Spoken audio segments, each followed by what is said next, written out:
right. Everything looks good. I've just put some links into the chat there for book links and other stuff there so that it's easily accessible while we're chatting. And I think I'm good on my end, William. If you're ready to get started, we can do this interview. Yeah, I'm all ready. All right, perfect.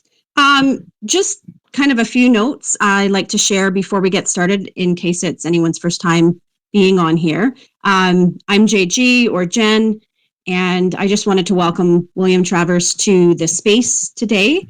So for anyone listening, if you happen to have a question while we're talking, sometimes we run out of time and I don't have time to kind of open up mics and do that. But if there is time, you can kind of just request to speak and hang on till we're finished. Or you can always put questions in the chat and then they'll be there. And, you can always type your answers to those later, William, after we're done. So that's another great way to do that. I also just want to let everybody know that I'm in Southern Ontario in Canada, and the sky, it's 11 a.m. and the sky is getting really dark and we're supposed to have thunderstorms. So you might pick that up on my mic. And I'm just hoping that, fingers crossed, I don't get disconnected. So it looks like quite a storm rolling in. So, but I think before we kind of get to some specific questions, William, if you want to just open with a brief bio or a few kind of facts or interesting things about yourself, just to kind of let our listeners know a little bit more about you, that would be great. Yeah, well, I'm from England. I'm 26 years old. I'm the author of the Heroes of Lotine fantasy series. 3 books currently released with a 4th one on the way. If I'm not writing, I'll either be working my full-time job, which is in IT, or I'll be going out on my motorbike, getting a bit of fresh air and some wind therapy. That's great. It's perfect. So Heroes of Lotine, tell us a little bit more about that. It's a fantasy series. I had a question. It's a trilogy right now, but is that series complete? Is it, ongoing? Are there many more volumes to come? Just if you can kind of let everybody know a little bit more about the series specifically. So the series as a whole, it's going to be 4 books. Ever since I first started, I plotted out 4 books. I know exactly how it's going to end. Once it has finished, I'm undecided. I've had some ideas. I'm toying with the idea of writing some spin-offs after book 4's come out. Collections of shortish stories that focus on the backstory of some minor or background characters that didn't quite get as much spotlight as I'd have liked them to in the main books, purely because of the size of the content and trying to keep it all relevant to the story I was trying to tell. I'm thinking of focusing on 3 different characters each, and I may go ahead with that, but I'm not sure. The series as a whole, it's a fantasy series. It focuses mostly on 2 main characters, Torvald and Taramev. They are both, in book 1 at least, they are both trainee knights learning the early career and planning for their future. As the series goes on, it leans more into the title of the series, the Heroes of Lotine. More characters come in and are focused on as the main characters of the books. That's fantastic that you're even talking about the spin-offs and stuff, so that, once we get into the series, if there's characters that we really like, but you just, like you said, didn't have time to develop them fully or, give them their own space, then we can anticipate or look forward to that. I think that's a neat idea. Where did the title Lotine come from? Was that something, is that a specific, you worked that in somehow through the plot, or was that inspired from something specifically? To be perfectly honest, I can't remember exactly what it was. It was basically, there was something on my desk when I was trying to think of a name, and I just reworked it a bit to work in as the title of the world that I was creating at the time. The world itself actually came before the story itself. So it was just random chance that whatever this item was that I cannot remember happened to be sitting in front of me at the time. I love that. It's like you just rolling the dice, right? It's just your eyes happen to catch on something, but it sounds perfect for the series. So that's great. I'm kind of curious about, you mentioned that it evolves into, the heroes, but that at the start they're not necessarily heroes, right? There's, from the sounds of it, a rivalry and a kind of a falling out. So do you want to just let readers know a little bit about the first book and how it kind of goes from that, maybe to being the heroes eventually? What's the plot line there? Yeah, so in the first book, Taramev starts as a farmer, and he's in the very first chapter. He's 19, I believe it is. I changed it a couple of times to fit the timeline. I think I settled on 19 in the end. And his farm gets burnt down. His father's passed away recently. His mother passed in childbirth. So that was the last thing he had holding him to the village. When the farm gets burnt down, it's by some bandits that are attacking the village. Some knights come and stop the bandits. So he goes, well, there's nothing keeping me here, and decides to travel back with the knights to try and find a career so he can actually earn some money and stay alive. And as the years pass, he meets Torvald. They do become fast friends. They're like brothers, working together all the time. And he ends up committing quite a serious crime when Taramev commits the crime when he ends up drinking in the same bar as the man who burnt down his farm initially, which kind of kicks into action the main plot of book one. Basically, his punishment / redemption for what he's done is to go on this quest into an area called the Avanti Wilds, which no one else is willing to go into. It almost sounds like the main character, the protagonist, is sort of that unlikely kind of hero, which is great. You've set him up, not just the farmer background. Sort of seems like not the type of person necessarily that would be pulled into that. But have you been inspired by other stories with those themes? Was there? It also felt like maybe a King Arthur vibe. What would you say this is maybe similar to? I'd say there's definitely some aspects of early fantasy works like Lord of the Rings and The Hobbit in there.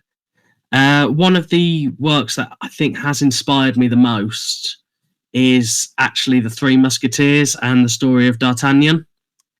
I've noticed as I've been writing the books, there's quite a few story beats that are similar to that, which I'm not surprised by. It's always been one of my favourite books, and the TV series is my favourite TV series. So yeah, I've been heavily inspired by that and the work of Alexandre Dumas. So that's rooted in some greats there. Yeah, I like that because I also love Tolkien and Lord of the Rings. And I remember you even mentioned Narnia and C.S. Lewis and stuff when we were first kind of discussing this. So that's great. That just gives people a bit of an idea of the time period. Is it a specific setting? Did you have a year in mind, from our own time period, or in terms of the technology or the clothing that people are wearing and stuff? What time period did you sort of envision for that? If it was in our world, the time period would probably be sort of the 1600s. You've still got knights, still swords, axes, bows. They're the main form of weaponry, but it's at a time where firearms such as gunpowder are just slowly being introduced. So there are some characters with flintlock pistols in the series, but they are few and far between. They are very exotic weapons to the majority of the characters. So it's a mixture of late Tudor, Renaissance-y times and also just standard medieval Dark Ages. That's a neat sort of pivotal change there, right? Does that play a part in the plot at all? The fact that, like you said, they are exotic weapons and most people wouldn't have access to that, or is that not really, emphasized in the plot? It is emphasized in the plot. Early in book one, he is seen as he is actually captured by some people, and the only thing they don't take off him, off Taramev, is his flintlock, because they've never seen one before. They basically just think it's a block of wood with metal carvings. They don't know that it's a weapon, which then leads to him being able to be armed for some action that happens later on in the chapter. That's very cool. I love that. As the series goes on, the armor that the characters wear has to be changed slightly, because more of these weapons are coming in, and the armor that they are wearing isn't quite good enough to fight against it. This sounds really intricate. You've got all just every element of it, because the plot, the characterization and stuff, but then you've got this technology sort of built within this world. How do you plan all this? How do you make it make sense? What's your process for building this world and making it make sense in continuity across multiple books? How do you kind of approach that? Well, I started with just a basic map. It had the continents, the seas, then I added in the countries, towns, villages, landmarks, that sort of thing. That was the first thing I did before I started on plot. I knew I wanted it to be a fantasy, so I knew I could create the world and build the plot around the rules of the world. Once I'd done the plot, I started a timeline. So I've got a very big spreadsheet with the different years and key events such as birthdays of characters, major plot points that happen and when they happen, just to make sure that everything stays in continuity, and I try to avoid any plot holes. At the moment, that timeline's going from the start of book 1, it goes back about 4,000 years, and it goes forward about 100. And are you working on the 4th book? Because the 3rd book is new. So are you already into that? Have you already written that? I know you know how it ends, but how's that going? Yeah, so book 4, at the moment I'm writing chapter 8. It's planned to be 22 chapters, so I'm about a third of the way through. I'm hoping to get it released about the same time next year, but I'm not sure entirely. It depends on how much I end up adding to it. I mean, this book book 3 came out a week ago. It was initially planned to come out mid-February, so it could be delayed slightly longer. It just depends how much I add into it. How lengthy are the volumes typically? Are these like Tolkien style? Are they long, or how many pages, how many words, and are they pretty consistent? I wanted them to be quite accessible, so I didn't want them to be too long. I know a lot of people, me included, you see a really long book and you think, when am I going to have time to read all that? I mean, I've had War and Peace sitting on my bookshelf for, I think, 5 years now, and it's just intimidating to pick up. So I thought 4 shorter books might work a bit better. They tend to be anywhere from probably about 230 to 300 pages. So they're not too big. And it means by the time they're finished, they'll be about 1,200 pages total. I tried War and Peace twice, and I couldn't get past about page 100 each time. So I don't blame you. And I think that 250 to 300 is perfect. You see a lot of fantasy that goes well beyond that, like you said, but I think people lead quite busy lives, and I think if they see something and it's 250 pages, they think it's accessible, and they think that they'll have time. And I think the fact that it's going to be 4 books, I just think that's much more realistic in this day and age. So I think that was a really smart choice. Let's chat a little bit about your characters. Is there a favorite character, or one who kind of surprised you as you were writing their arc? My favourite character is a character called Dakin Edmonds. He's a pirate king introduced in book 2. There's brief mentions of him in the first book, just to kind of foreshadow his involvement in the main story. But he's got a really rich backstory that I developed. I'm slowly revealing it throughout the course of the books because he's intended to be one of the titular heroes of Lotine. He initially seems like just a standard bolshy pirate, but as the books are developing, he's being revealed as much more complex and tragic than you would think. When it comes to characters that surprised me, I'd have to say that Taramev himself, without a doubt, surprised me the most. His storyline changed drastically as I've gone along. In book 2, there is the founding of the King's Protectorate, which is an elite group of bodyguards.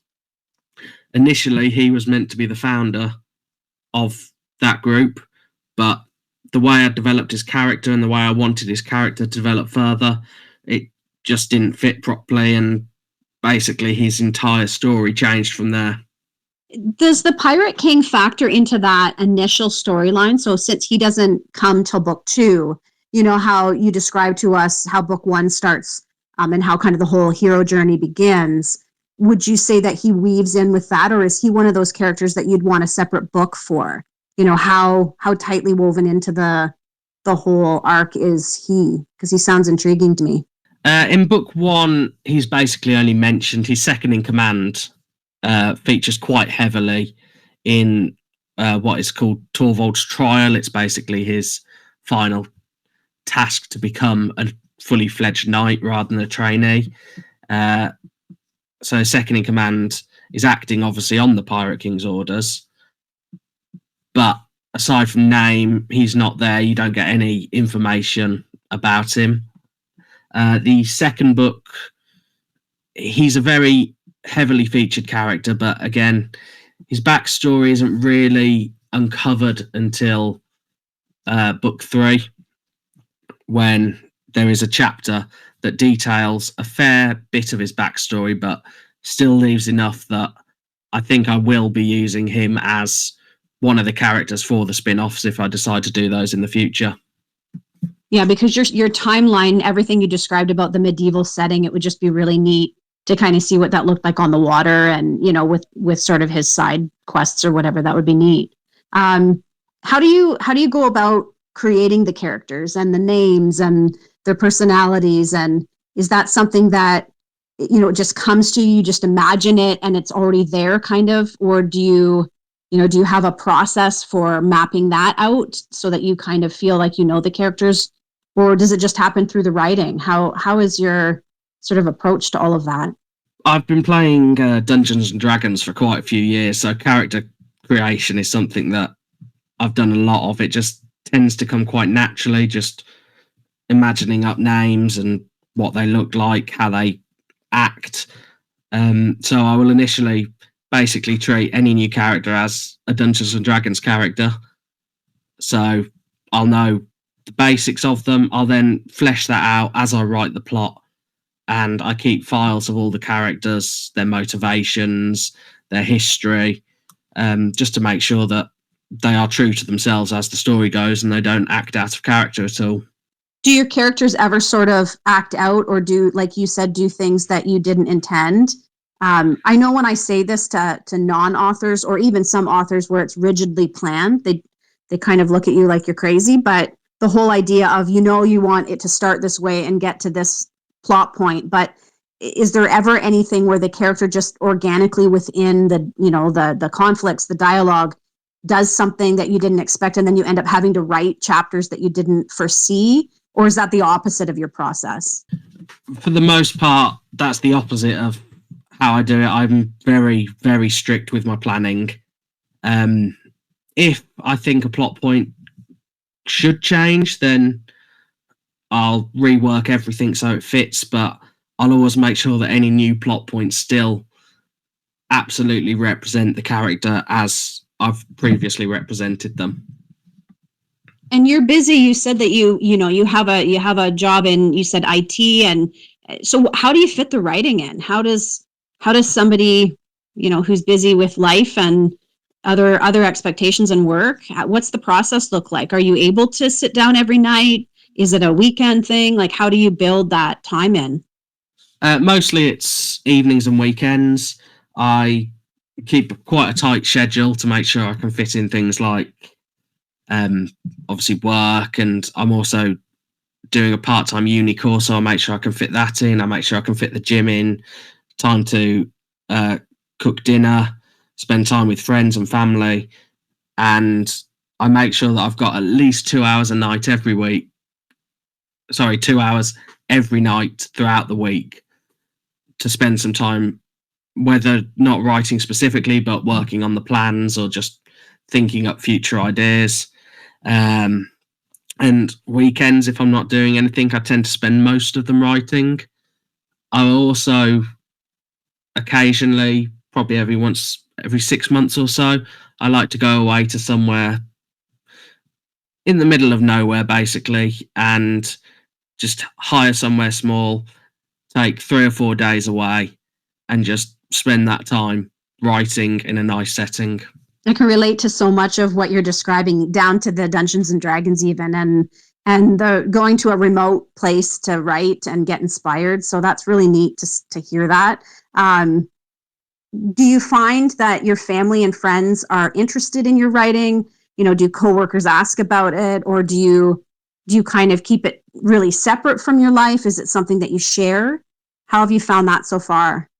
I tend to be quite a private person, so I don't push it probably as much as I should in my personal life.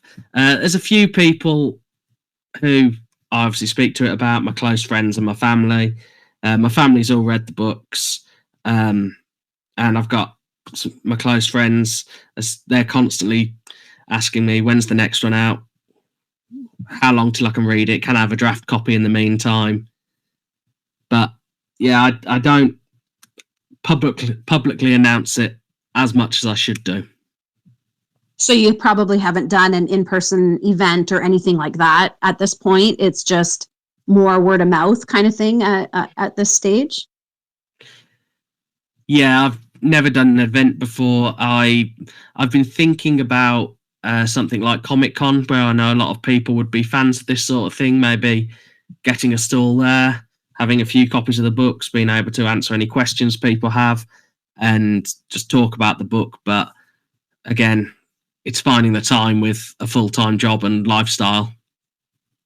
Yeah, that's exactly what I was thinking. I was actually thinking Comic-Con or a fantasy convention. Even those medieval festivals, the outdoor festivals they have. I was just thinking the subject matter, time period. I can just picture that. Not that you would want to do this, but those festivals and stuff. There can be some fans that would then maybe support throughout, but that might be down the road. But I can see how it would really align with that lifestyle, and you could have some fans that are following you at pleading for the next book. So hopefully it gets to that point. That would be nice. Have you found the publishing industry easy to navigate? Has it been frustrating? Is there any challenges that you've noticed?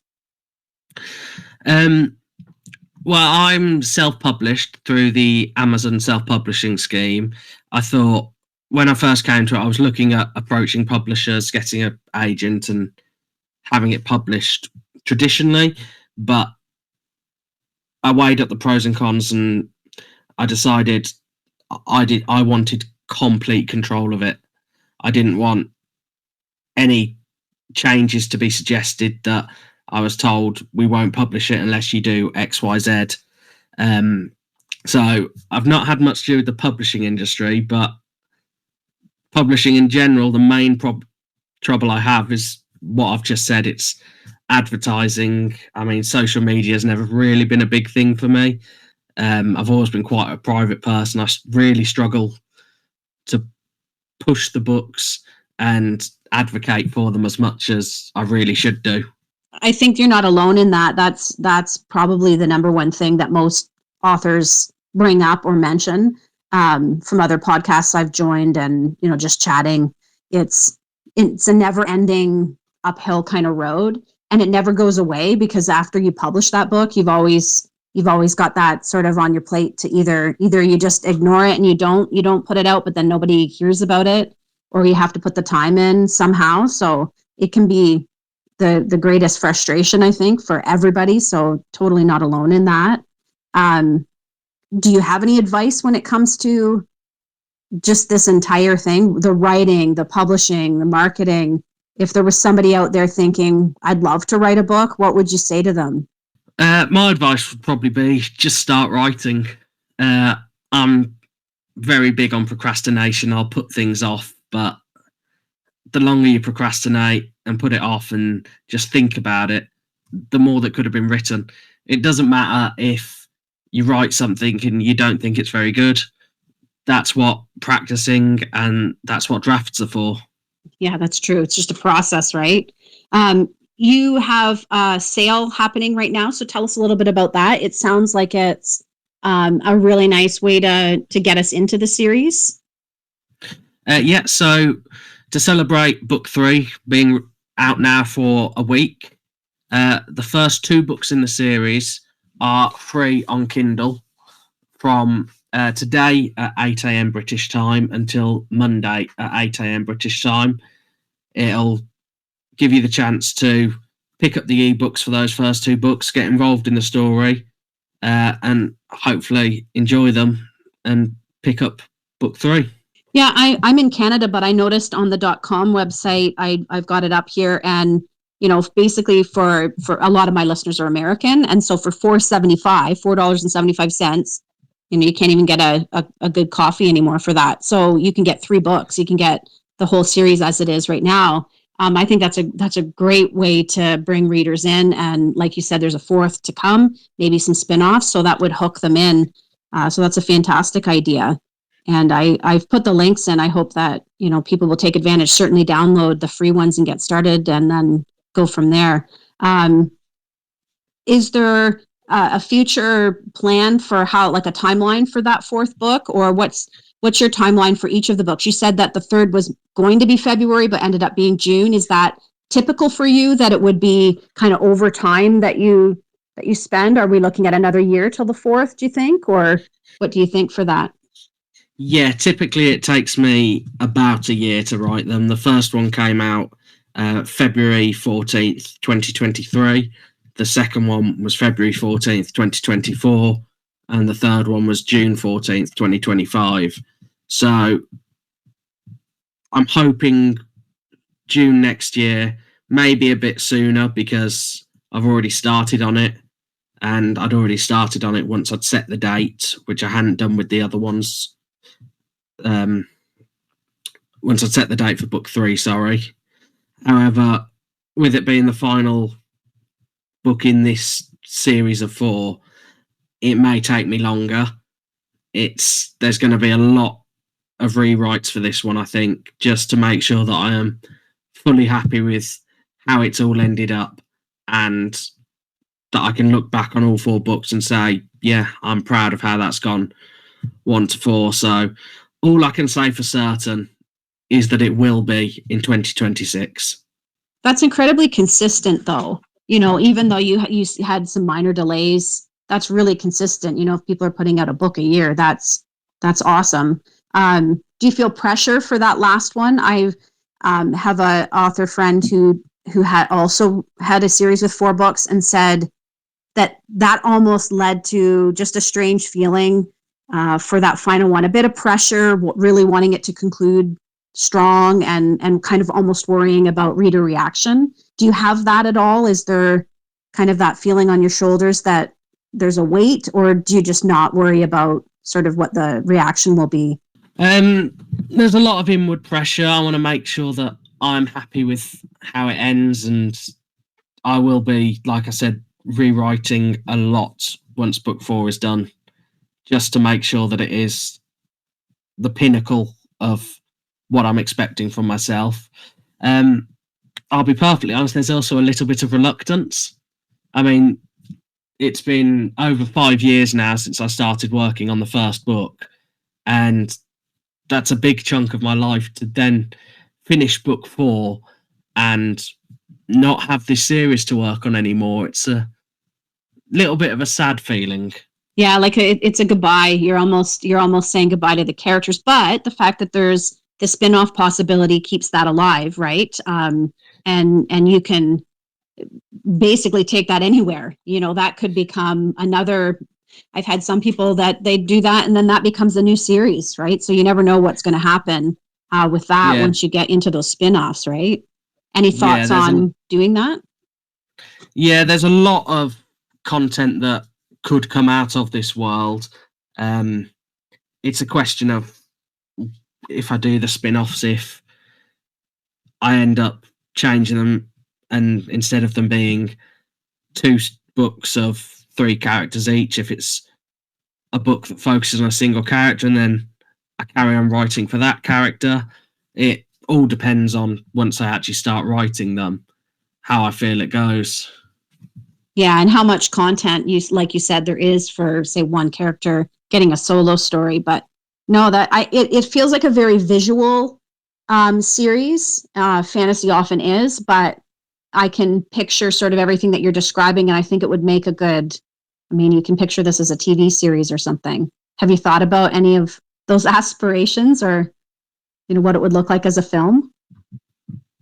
I would love for it to eventually be a film or a TV series. I mean, it's a very distant dream at the moment, but I do think that would make me very happy to be at that point where I can say, yes, that film is based on something I created. You said you started with a map. So again, very visual. Do you draw those by hand, or is there a computer program that you use to sort of put all that information in and then keep track of it as a visual medium that you can look at as the characters are traveling or whatnot? How does that map play into the story? So I made the map initially it was a trick I saw on the internet, throwing a load of rice onto a piece of paper and drawing around them to create the shapes.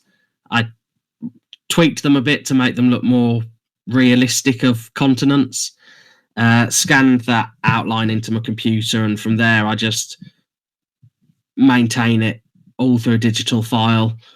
I've changed it a couple of times when necessary, such as book 1 took place entirely on a single continent. So the map that was published in that book only showed this one continent.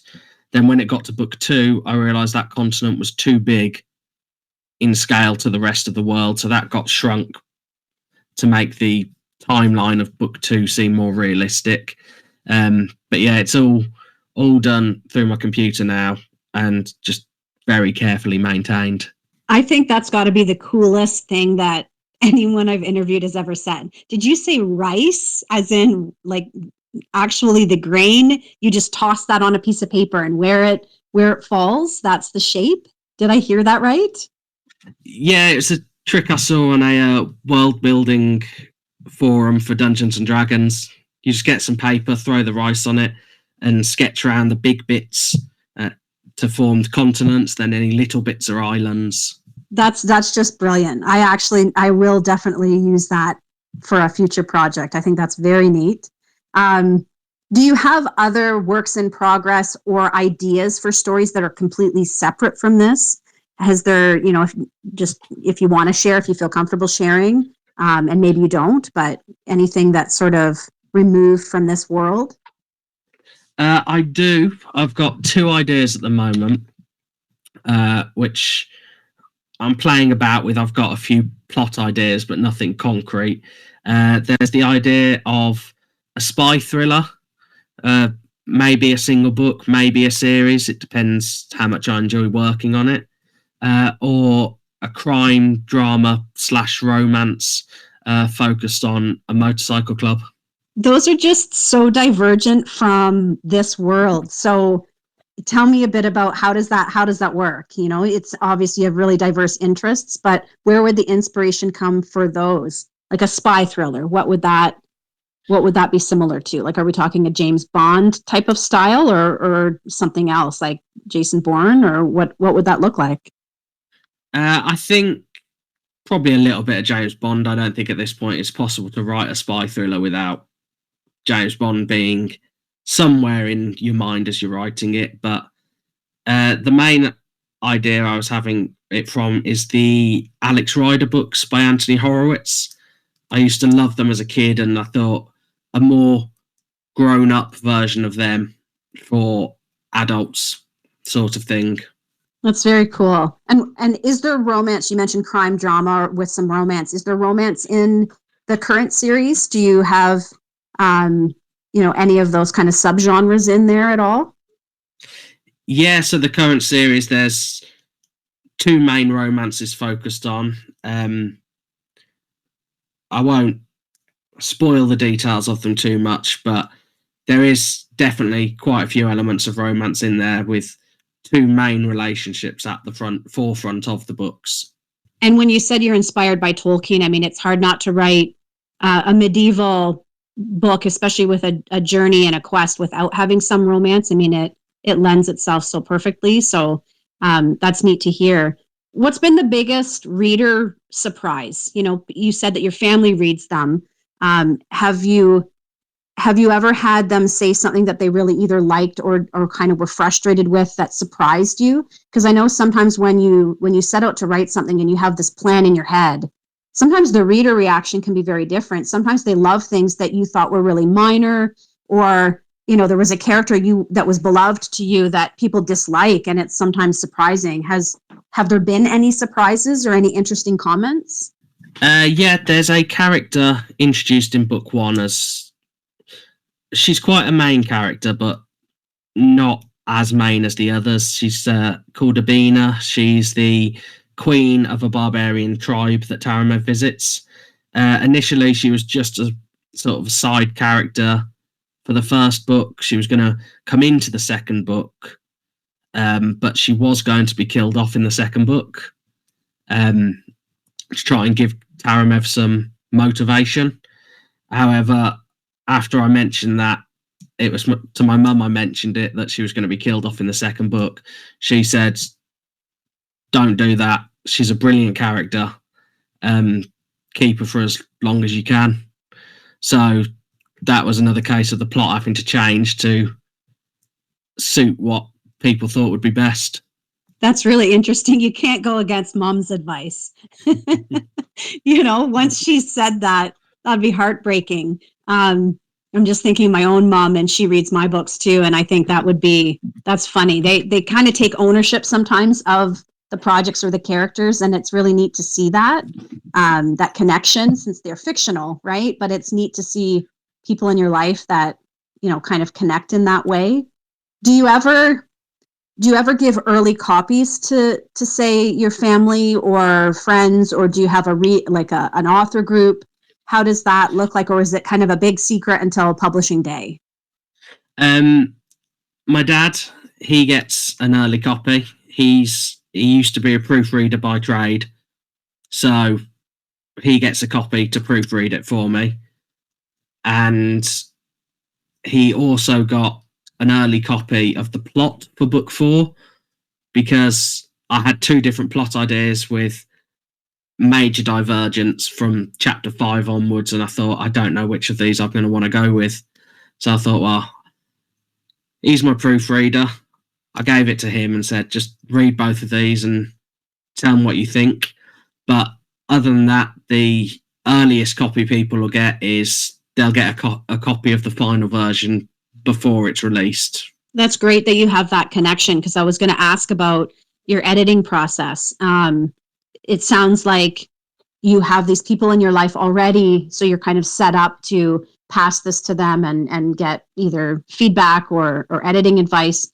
What does the actual technical editing look like? Does he also proofread and make those kinds of suggestions too, or do you have another editor that you've passed the books to?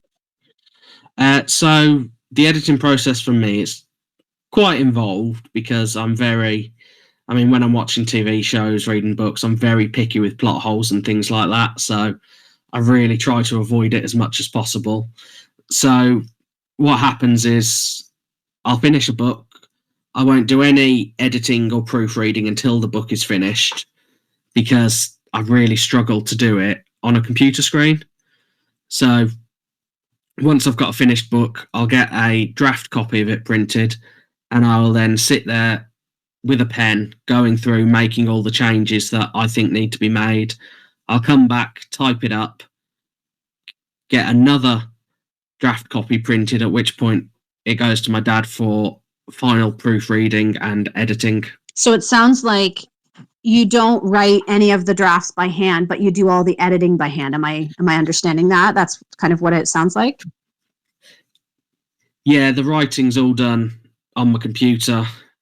It's quite helpful. It means I've got two monitors. I'll have one that I'm writing on.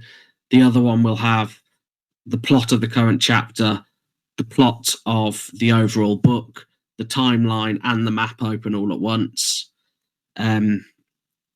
So yeah, everything's done on a computer initially, but I just can't do the editing process on a computer. I don't know why. It's just I've never been able to read large chunks of text on a computer and focus on it. No, that makes sense. There's just something about seeing it and then having that pen or pencil, circling, scribbling in the margins. It just does something different, I think, than editing on the screen. And sometimes you don't even catch your own mistakes, right? Or see the things as well. But when it's on paper, there's just it's just different mentally. I can see that. I used to do that too. It was a lot of paper. It's a lot of printing.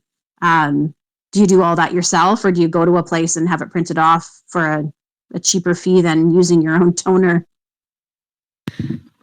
Being published through Amazon, I can upload a draft to Amazon and request a draft copy. So it comes to me as an actual, it gets I just pay for postage, and it comes to me as a proper physical book that looks identical to the final edition. The only difference is it says not for sale on the front. That's smart. So you're actually looking at what it would look like for us as readers, and then you're going in and marking up that copy. That's a really good, I think, process for people. If you don't do that, right, and then it's published, you have no idea.